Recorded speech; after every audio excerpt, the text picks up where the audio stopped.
Pernahkah kita bertanya, apakah doa orang lain bisa menentukan kemana kita pergi setelah meninggal? Bisakah seseorang didoakan masuk surga? Atau sebaliknya, disumpahi masuk neraka? Dalam sebuah kisah kuno di masa Sang Buddha, seorang kepala desa datang dengan pertanyaan yang sederhana tetapi mengguncang keyakinan banyak orang.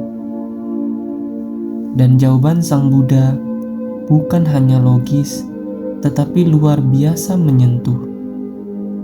Pada kisah ini, kita akan melihat bagaimana Sang Buddha menjelaskan bahwa surga dan neraka bukan pemberian, bukan hadiah, bukan hukuman, tetapi hasil dari cara kita hidup. Selamat datang dalam perjalanan batin yang penuh pencerahan. Di sebuah hutan mangga di dekat kota Nalanda, Sang Buddha sedang berdiam dengan tenang.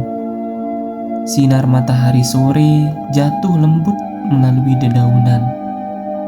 Seorang kepala desa datang membawa pertanyaan yang sejak lama menggenggam pikirannya.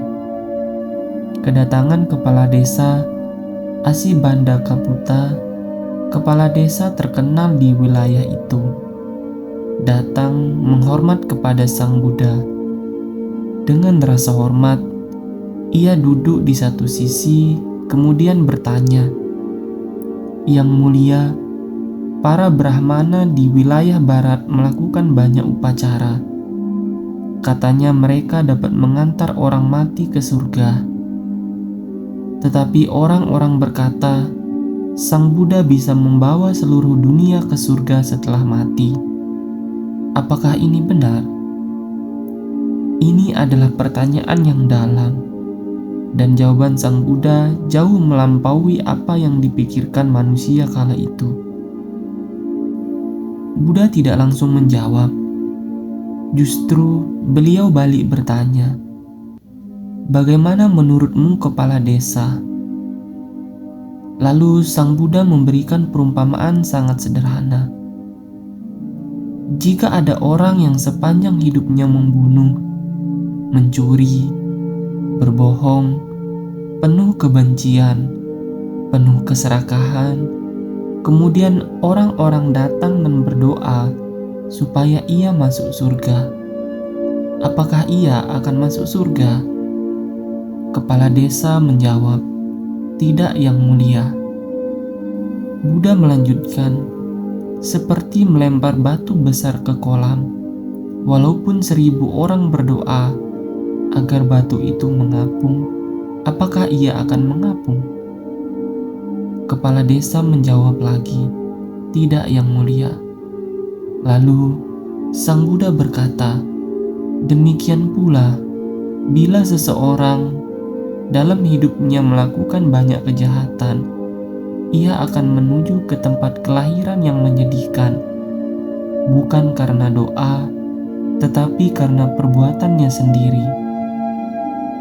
Kemudian Buddha membalikkan kasus tersebut. Jika seseorang menghindari kejahatan, hidup dengan benar, banyak melakukan kebajikan, lalu banyak orang justru mendoakannya masuk neraka, apakah itu terjadi? Kepala desa menjawab, "Tidak, Yang Mulia." Lalu Sang Buddha memberikan perumpamaan yang kedua. Jika sebuah kendi minyak pecah dalam air, pecahannya tenggelam, tetapi minyaknya akan naik ke atas permukaan. Walaupun seseorang berdoa agar minyak itu tenggelam, ia tetap akan naik ke atas. Sang Buddha menyampaikan, surga bukan tempat pemberian, neraka bukan hukuman. Kelahiran kembali adalah akibat dari pikiran, ucapan, dan perbuatan, bukan akibat dari doa, ritual, atau permintaan siapapun. Doa tidak mengubah hukum karma, seperti ucapan tak mengubah arah laut dan angin. Buddha ingin menunjukkan hukum karma bersifat alamiah seperti hukum gravitasi, bekerja apa adanya, tidak bisa dibeli, tidak bisa dinegosiasi, tidak bisa dipalsukan, bahkan tidak bisa dipengaruhi oleh siapapun. Banyak manusia berpikir, jika banyak orang mendoakan, maka seseorang bisa diselamatkan. Sang Buddha menunjukkan, yang menyelamatkan kita adalah perbuatan kita sendiri. Asibandika-Putta berkata dengan penuh hormat, "Sejak hari ini, sudilah Sang Bagawa menganggapku sebagai seorang umat awam yang berlindung kepada Buddha. Ia melihat kebenaran bukan karena dipaksa, tetapi karena ia memahami kita hidup di masa ketika banyak orang percaya upacara bisa mengubah karma, ritual bisa mengantar kita ke surga, atau doa seseorang bisa memutuskan tempat kita kembali." Sang Buddha mengajarkan yang menentukan masa depan kita bukan kata-kata orang lain, tetapi apa yang kita lakukan dalam kehidupan ini. Karma tidak pernah tidur, karma tidak pernah lupa, karma tidak akan pernah tertukar.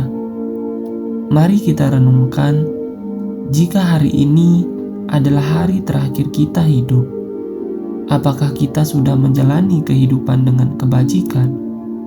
Bukan untuk menghindari neraka, bukan untuk mencari surga, tetapi karena kebenaran batin selalu membawa pada kedamaian. Perbuatan baik membawa terang, meskipun tidak ada yang melihat. Perbuatan buruk membawa gelap, meskipun tidak ada yang tahu.